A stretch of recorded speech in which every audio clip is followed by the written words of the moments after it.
السلام عليكم ورحمة الله وبركاته. قال الله تعالى في قرآن الكريم: أعوذ بالله من الشيطان الرجيم. بسم الله الرحمن الرحيم. قد أفلح من تزكى وذكر اسم ربه فصلى إلى آخر الآية. وقال النبي صلى الله عليه وسلم: إن فرض النبي صلى الله عليه وسلم زكاة الفطر إلى آخر الحديث. கண்ணியவான்களே, சகோதரர்களே, சகோதரிகளே, இந்த ரமலானுடைய மாதத்திலே நாம் செய்த நோன்பின் மூலமாக ஏதாவது தவறுகள் வந்திருந்தால், ஏதாவது எங்களாலான நாம் அறியாமலேயே எம்மாலான பல தவறுகள் வருவதற்கு காரணமாக இருக்கக்கூடிய சில வார்த்தைகள், சில பேச்சுக்கள், சில எண்ணங்கள், நடத்தைகள் இவைகள் இருக்கலாம். அது எம்மை அறியாமலேயே வந்திருக்கலாம். இதனுக்கு ஒரு பரிகாரமாக இஸ்லாம் வரையறுக்கக்கூடிய ஒன்றாயிருந்து கொண்டிருக்கின்றது ஃபித்ரா என்பது. அதாவது ரமலான் மாதம் முடியிருக்கின்ற நேரத்தில், ஷவ்வாலுடைய பிறை கண்டதுக்கு பின்னால ஒவ்வொரு மனிதனும் கொடுக்கப்பட வேண்டியது, ரமலான்ல நோற்ற நோன்புக்காக வேண்டி அதை பரிகாரமாக கொடுக்கப்படக்கூடியதுதான் சதகத்துல் ஃபித்ரா என்பது. நபி ஸல்லல்லாஹு அலைஹி வஸல்லம் அந்த சதகத்துல் ஃபித்ராவை ஃபர்லாக்கி இருக்கிறார்கள். நபி ஸல்லல்லாஹு அலைஹி வஸல்லம் அவர்களுடைய காலத்திலிருந்தே அவர்கள் அறிமுகப்படுத்தப்பட்ட இந்த விடயம் எல்லா காலங்களிலேயும் செய்யக்கூடியதாகவும் எல்லா இமாம்களிடத்திலேயும் அனுமதிக்கப்பட்டது ஒன்றாக இருந்து கொண்டிருக்கின்றது. ஜகாத்துல் ஃபித்ரா என்றும் சொல்வார்கள், சதகத்துல் ஃபித்ரா என்றும் சொல்வார்கள். சதகத்துல் ஃபித்ரா ஏன் கொடுக்கப்பட வேண்டும்?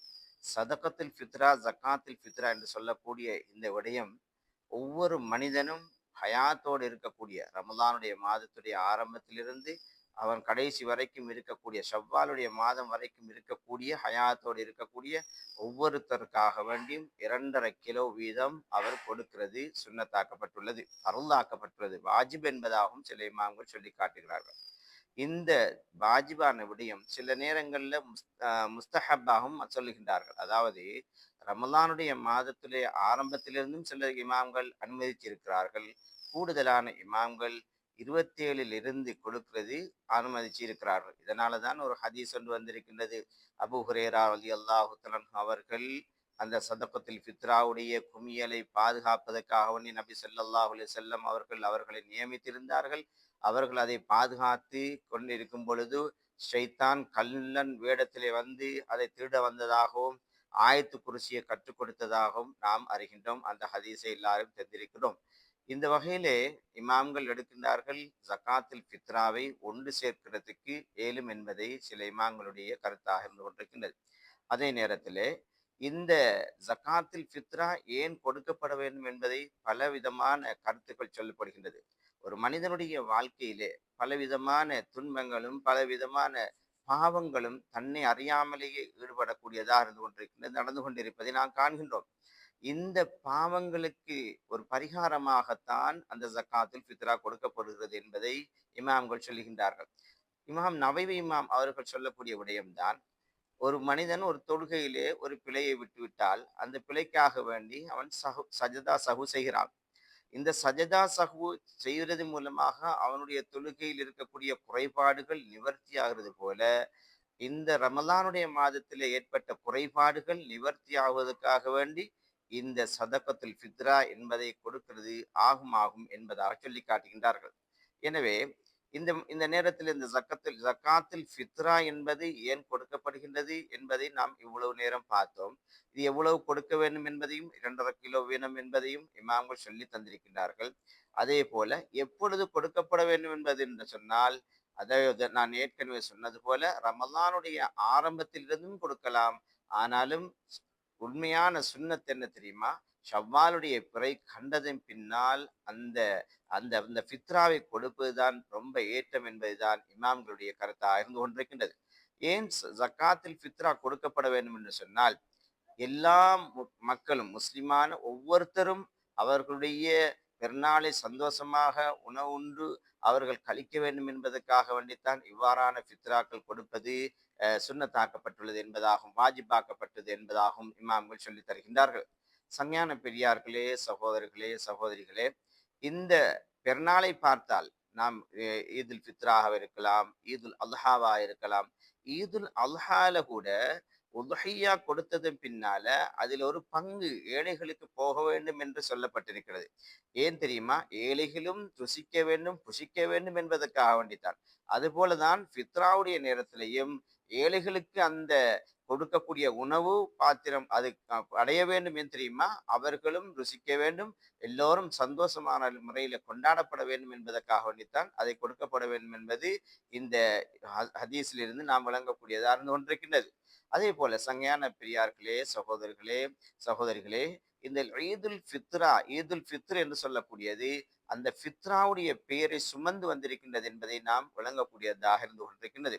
எனவே இந்த ஈதுல் ஃபித்ருக்கு நாம் கொண்டாடுவதற்கு முன்னால், இமாம் தொழுகைக்கு போவதற்கு முன்னால், அந்த முசல்லாவுக்கு போவதற்கு முன்னால் அதனை கொடுப்பதுதான் ரொம்ப ஏற்றம் என்பதையும் நாம் மறந்துவிடக் கூடாது. இதை நாம் என்ன செய்கிறாங்கன்னு சொன்னா, எங்கட சில பேர் செய்யக்கூடிய குறைபாடுகள், குறை கண்டதுக்கு பின்னால அந்த அரிசியை எடுத்துக்கொண்டு பள்ளிக்கு வருகின்றார்கள். பள்ளியில சில பேர் மிஸ்கீன்களாகவோ, ஃபக்கீர்களாகவோ நடித்துக் கொண்டிருக்கக்கூடியவர்களை பார்க்கின்றோம். அவர்கள் சில பேர் முக்காடு போட்டிருப்பார்கள், சில பேர்கள் தொப்பி போட்டிருப்பார்கள். ஆனால் அவர்கள் களிமா சொன்னவர்களா என்பது சந்தேகமான முறையில தான் இருக்கின்றது. அதனால தான் அவர்களை தவிர்ந்து எங்களோட குடும்பத்தில் இருக்கக்கூடிய ஏழைகள் இருக்கலாம், எங்களுக்கு அறிமுகமானவர்கள் இருக்கலாம், அல்லது எங்களோட ஊர்ல தெரிஞ்சவங்க இருக்கலாம். அவர்களுக்கு நாம் தேடி கொண்டு வைத்து கொடுக்கிறது ரொம்ப ஏற்றம் என்பதை நாம் மறந்துவிடக் கூடாது. அதுபோல கொடுக்கக்கூடிய அரிசி, அதாவது ஒவ்வொரு ஊர்களுக்கும் ஒவ்வொரு உணவுகளை நாம் கொடுத்து கொண்டிருக்கிறோம். ஹதீஸில் சொல்லப்பட்டிருக்கின்றது.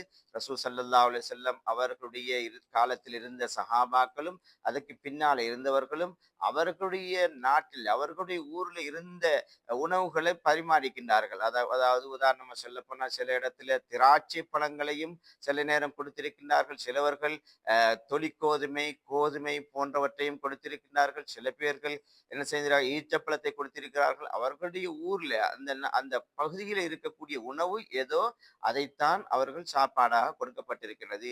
அதே போல நம்முடைய ஊர்ல நம் ஸ்ரீலங்காவில் இருந்து கொண்டிருக்கிறோம். இந்த ஸ்ரீலங்காவிலே அரிசித்தான் நாம் சாப்பாடாக எடுக்கிறோம், உணவாக எடுக்கிறோம், சோறாக எடுக்கிறோம். அதனை கொடுப்பதுதான் ரொம்ப ஏற்றம் என்பதை நாம் மறந்துவிடக் கூடாது. எனவே இதுல எந்த குறைபாடுகளும் செய்துவிட வேண்டாம். இன்னொன்று, கொடுக்கின்ற வேளையிலே மிகவும் சீப்பான விலைகளை கொண்டிருக்கக்கூடிய அரிசிகளை கொடுக்கிறதை நாம் பார்க்கிறோம். அப்படி அல்ல, மிக விலை உயர்ந்த உணவை நாம் எவ்வாறு சாப்பிடுறோமோ அதே போல விலை உயர்ந்த உணவை அரிசியை நாம் கொடுக்கிறது நம்ம ஏற்றம் என்பதையும் மறந்துவிடக் கூடாது. இன்னும் ஒரு விடயம், இந்த கொடுக்கக்கூடிய அரிசிக்கு பதிலாக பணமாக ஏதாவது கொடுக்கலாமா என்று சொல்லி சில பேர் கேட்கிறாங்க. பணமாக அல்ல, அது பணமாக கொடுக்கிறதா இருந்தால் நபி ஸல்லல்லாஹு அலைஹி வஸல்லம் அவர்களுடைய காலத்திலேயே அதுக்குரிய அறிமுகங்களை செஞ்சிருப்பார்கள், அல்லது சஹாபாக்கள் செய்திருப்பார்கள், அல்லது தாபியங்கள் செய்திருப்பார்கள், அல்ல இமாம்கள் சொல்லியிருப்பார்கள். அப்படி ஒன்றுமே இல்லை. இது உணவாகத்தான் கொடுக்கப்பட வேண்டும் என்பதுதான் இஸ்லாமிய ஷரியாவிலே சொல்லப்பட்டிருக்கிறது. எனவே அதை உணவாகவே கொடுப்பதற்கு நாம் ஒவ்வொருத்தரும் முயற்சிப்போமாக. இது யாருக்காக வேண்டி கொடுக்க வேண்டும்? யாருடைய நஃபக்கா கீழே இருக்கிறாங்களோ, எங்களோட பிள்ளைகளா இருக்கலாம், எங்களுடைய குடும்பங்களா இருக்கலாம், சகோதர சகோதரிகளா இருக்கலாம், மனைவியா இருக்கலாம். இவர்களுக்காக வேண்டி நாம் ஒவ்வொருத்தருக்காக வேண்டியும் நாம் கொடுக்கிறது சுன்னத்தாக்கப்பட்டுள்ளது.